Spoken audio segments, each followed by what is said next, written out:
네. 네, 오늘 됐어요. 총선이 네. 얼마 안 남았는데 정말 길을 쫑긋 타고 눈을 반짝 뜨고 제가 또 들어와야 될 것 같습니다. 네. 첫 소식은 어떤 네. 소식인가요? 일단 그 관악을 지역 소식을 전달해 드려야 될 것 같아요. 네네. 어제 관악 포커스에서 관악을 지역 이제 정태호 국회의원의 뭐 단수냐 임세훈 후보자의 경선이냐 이걸 가지고서 네네. 이야기를 드렸었거든요. 예. 실은. 근데 오늘 오전 10시 반쯤에 저도 이제 회의를 갔다 왔는데 그 회의 과정이 탁 떴어요. 오. 10시 네. 30분경에 이제 더불어민주당 6차 결과를 발표를 했는데 결론이 어, 났나요? 네네네. 어떤 결론이었습니까? 정태우 국회의원 단수로 와우. 네, 공천. 아니 그렇게 좋으세요, 정태호 됐습니다. 의원이? 아니 근데 와우 하시면 안 저는 돼요. 임세은 아니요. 후보를 제가 왜 놀랐냐면 유튜브를 사실 많이 보는 편인데 네네네. 임세현 씨가 거의 지금 다수의 그걸로 됐다라고 그냥 앉아만 있으라는 얘기까지도 들었는데 어떻게 그건 너무 소문이었어요. 그렇죠. 그렇죠. 네 맞습니다. 물론 네. 이제 뭐 유튜브에 뭐 네. 개인 생각과 여러 가지 얘기를 하지만 저도 이제 제 개인적으로 근데 지금 딱 이 소식을 방금 들으니까 와 이거 그렇죠. 어- 그러니까 사실 이제 굉장히 과열된 분위기였어요. 대본대로 좀 안 갈 수도 있겠지만 제가 말씀드리자면 SNS 상에서는 방금 말씀하신 것처럼 네, 굉장히 많이 활동하셔가지고 네 맞아요. 이게 경선이 당연한 거고 경선하면 이쪽이 이겨라고 하는 건데 이긴 다라고. 이렇게 나오는 거죠. 네네. 근데 문제는 이제 경선이 결정난 것도 아니고 아. 단수도 아닌 거예요. 그러니까 SNS 분위기와 달리 제가 직접 이제 네. 주요 인사들 교차 확인해봤죠. 아닌데 분위기가 네. 이건 단수가 될 수도 있는 분위기인데라는 게 사실 저의 의중이었고요. 그걸 이제 어제 말씀드릴 아. 때는 경선 이야기만 너무 나오길래 그렇죠. 아닙니다. 지금 단수도 지금 카드가 만지작될 정도로 그런 상황이에요라는 이제 메시지를 어쨌든, 어제 던졌죠. 네, 제가. 생각보다는 좀 빨리 결정이 난 네. 거네요. 네 맞습니다. 와. 원래는 어제 말씀드렸던 것처럼 이제 주말 아니면 다음 주 초 그렇죠. 이렇게까지 간다는 이야기가 대다수였어요. 대부분이었습니다. 네네네. 네네. 그랬었는데 이게 그 오늘 빠르게 좀 나왔고요. 빠르게 나온 이유가 뭐 있지 않을까 생각했는데 어쨌든 하지만 내용적인 어떤 결과 방향은 거의 달라지지 않은 것 같아요. 네, 네. 아까 말씀드린 SNS나 관악구의 주요 카카오톡에서는 임세훈 예비 후보자하고 이렇게 당연한 경선인 거죠. 경선하면 그렇죠. 임세훈 후보자가 뭐 당연히 승리한다 네. 이렇게 하면 포스터까지 외 포스터까지 있었죠. 아니 그렇죠. 본인도 뭐 네, 맞아요. 이렇게 네, 했었는데 제가 이제 어제 말씀드렸던 게 아직 경선인지 단수인지도 결정이 안 났는데 이렇게 하는 이유에는 두 가지 해석이 가능할 것 같다. 하나는 어차피 경선하게 될 거니까 미리 나는 후발주자니까 현역 국회의원을 이기기 어려우니까 의도적으로 먼저 뛰는 거야라고 해석할 수 있는 게 있고 아. 두 번째는 단수 결정하지 마세요. 경고라는 압박용 거죠? 카드로 아. 쓰는 게 아닌가 싶다는 이 두 가지를 했는데 사실상 압박용 카드였던 셈이지 않을까 그러면 싶어요. 이걸 듣고 보니까 이런 경우가 지금 다른 지역구에도 얼마든지 일어날 수 있다는 변수가 있는 그렇죠. 건가요? 그런데 뒤에서 좀 이따 보시면 이 오늘 6차 결과를 보면 대규모로 쏟아내요. 네, 그 네. 봐보셔야 될 것 같아요. 근데 이 일단. 빠른 발표 다른 해석도 가능할까요? 네, 일단 어제 혹시 기사 보셨나요? 이수진 동작구 네네네. 옆에 네, 봤죠. 탈당도 하고 전략- 컷오프돼서 막 전략 지역구. 네, 네. 이렇게 됐다 막 하면서 이제 불만을 터트려냈는데 어쨌든 일면을 장식해요. 거기에다가 백현동이라는 이야기를 갑자기 예, 탁 예. 던졌으니까 언론사들이 막 몰릴 붙은 거 거죠. 아니에요. 그래서 이걸 저 같으면 이거예요. 왜 빨리 나왔을까? 분명히 주요 인사들을 물어봤을 때는 주말이나 다음 주 초가 될 그렇죠. 것으로 보인다고 했는데 이렇게 빠르게 공천 결과를 발표하는 이유들은 어제의 메시지가 굉장히 과도했다라고 판단한 거고 그걸 네, 네. 막기 어, 위해서 오늘 단수가 나왔다. 의도는 절 모르겠고 확실한 건 효과는 있는 거죠. 그러니까 컷오프 되면서 논란이 되니까 네, 그걸 덮는 효과는 네, 분명히 있는 것 빨리 같아요. 발표하자. 네. 네. 제가 보시면은 봐보실래요? 제가 이제 이미지는 나중에 기사로 할 때는 올려드리겠습니다. 네. 3차 때는 서울시가 어쨌든 서울시 지역을 별로 발표를 안 해요. 3차 때 5곳, 4차 때 3곳, 5차 때 3곳밖에 발표를 안 해요. 6차 때 무려 14곳, 와, 20개 거의 지역구죠. 다네요. 그렇죠. 봐보시면 그렇군요. 네. 이 14곳 중에 현역 국회의원 단수가 9곳, 현역 국회의원 경선이 3곳이에요. 12곳에 다 현역 국회의원들이 어때 살아 있죠. 그렇죠. 어떤가요, 느낌이?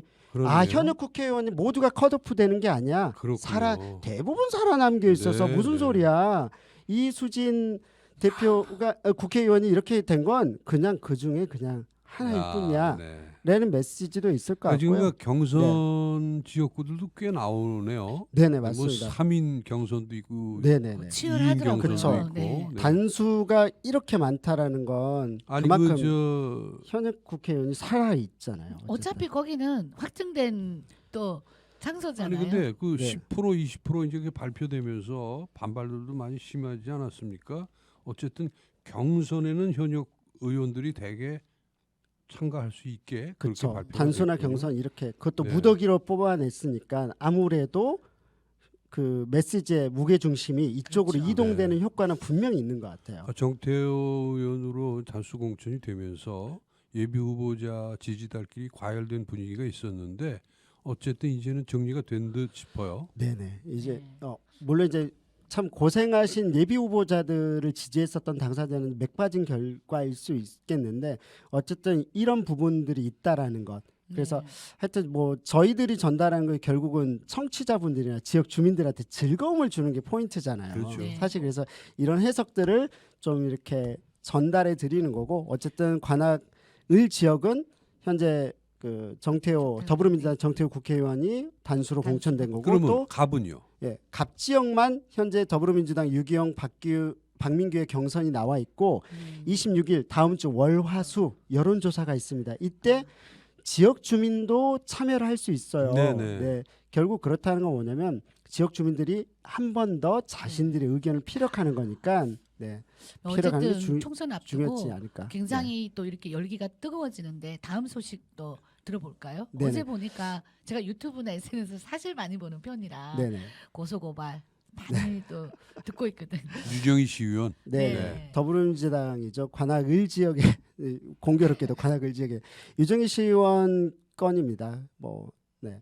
보면 2018년대부터 시작을 해가지고 그거 뭐, 아직도 되고 있어요? 끝난 네네. 거 아니에요? 네, 다들 이제 끝난 거 아니야 이럴 수 있죠. 네. 사실 뭐 쉽게 이야기하자면 굉장히 어려운 이야기인데 이걸 1차 시기 1라운드라고 표현해서 좀 죄송하지만 그냥 편하게 하기 위해서 이야기 드리는 겁니다. 안타깝지만 어쨌든 유정희 시의원이 정분선 씨를 대상으로 고소고발을 합니다. 네. 그게 2018년도 12월 경일 거예요. 그때부터 시작해서 2022년도 8월 달 다 종료돼요. 그때 보면은 물론 이때 정분선 씨가 유정희 시의원 정분선 씨 잘못됐다고 고소고발했을 거 아니에요. 네, 근데 그렇죠. 그게 아니다라고 판결했고 유정희 시의원이 뭔가 잘못한다라는 판결문의 내용이 있습니다. 분명하게. 그래서 2차 시기가 시작된 거죠. 2022년도 9월 29일에 정분선 씨, 그러니까 유정희 시의원의 선거를 돕고 도와줬었던 친구이자 같은 당원이기도 하고요. 이분이 9월 29일에 무고죄와 명예훼손죄로 유정희 시의원을 고소고발합니다. 그게 지금까지 계속되는 거군요. 네네. 네. 그런데 이 정보훈선 씨가 고소한 건이 2023년 4월에 종결됐다면서요. 네, 종결이 됐더라고요. 종결됐. 아니 근데 그렇죠. 종결이 됐다면 종결된 거지 왜 또 종결이 됐더라고요는 뭡니까? 사실 이걸 왜 그랬냐면 제가 지난해에도 계속 어떻게 수사되고 있어요? 이렇게 물었죠. 정부선 씨한테. 근데 계속 말이 아직 뭐 좀 수사가 미뤄지나 봐요. 이렇게 알고 있는 거죠. 그러다가 올해 이상하다. 좀 더 직접 알아봐라 했더니 변호사 통해서 알아보시더니 2월 19일 날 2월 19일 날 종결됐다고요? 그걸 알고서 경찰서 바로 아니, 달려갑니다. 작년 4월에 종결된 걸 올해 들어서 2월 19일에서야 알게 된 이유는 뭡니까?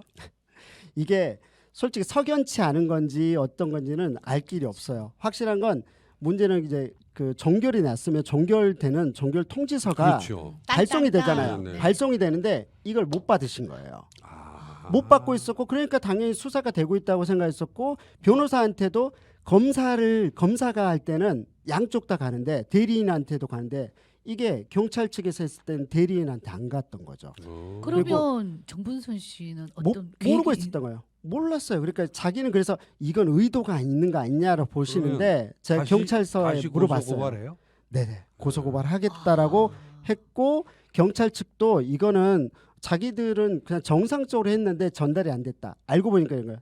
땡땡땡땡 했는데 그거는 땡땡. 갔어요. 실제로 가긴 간 것 같아요. 갔는데 문제는 이분은 3층에 살고 이 주소에는 층이 없는 채 그냥 등기가 갔었던 거죠. 네, 네. 그러면서 전달이 안 된 것 같은데 어쨌든 뭐 해프닝인지 석연치 않은 건지 그건 모르겠으나 확실한 건 다시 고소 고발하느냐 고소 고발 네. 하겠다고. 그러면 유정희 시의원 뭐라고 그래요? 그래서 유정희 시의원한테 이렇다고 하는데 입장을 또 다시 들어보려고 했죠. 그리고 좀 나와서 시원하게 좀 해명 좀 했으면 좋겠다. 몇 년째 출연을 안 하세요. 제가 몇 번을 말씀드렸는데 지역 주민들은 궁금할 거 아니에요. 이번에도 우리 역시 관악 FM 통해서 알려야지. 그러니까요. 네. 문자 본인이 억울하실 수도 있잖아요. 그렇죠. 하시는데 정분선 씨만 와서 계속 이야기하고 있는 거예요. 문자, 카카오톡, 그다음에 전화 다 했거든요. 여전히 연락을 안 오늘은 받으십니다. 그 관악을에 정태호 의원이 단수 공천됐다는 소식 네. 알려드렸고요. 네. 우리 저 공천자가 확정이 되면 네. 토론회도 또 가져야 되지 않겠습니까? 맞습니다. 네. 네. 준비되어 있고 이번에는 저희만 하는 게 아니라 지역 신문들하고 좀 같이 네, 해보려고요. 네. 그래서 좀 더 지역 주민들한테 많은 정보를 전달하고 제일 중요한 건 총선은 누군가의 지지자를 이기고 지고가 아니라 지역 주민들한테는 축제였으면 좋겠어요. 그럼요, 즐겁잖아요. 너무 네. 좋네. 그리고 예를 들어 국민의힘이든 더불어민주당이든 아니면 뭐 진보당이든 아니면 지금 있는 개혁신당이 또 들어올 수도 있어요. 몰라요. 그렇잖아요. 그렇겠죠. 아니 지역구와 우리나라 국가를 더 멋지게 하기 위해서 국회의원을 도전하는 이 사람들 되게 고맙잖아요. 그래서 그럼요. 미화하기보다는 그 사람들의 정책과 주장을 꼼꼼하게 유권자들이 분석하고 저희도 분석하고 이런 재미있는 시간이 될 수 있도록 네. 한번 노력해 보겠습니다. 감사합니다. 관악 포커스 안병천 대PD와 함께했습니다. 너무 감사합니다.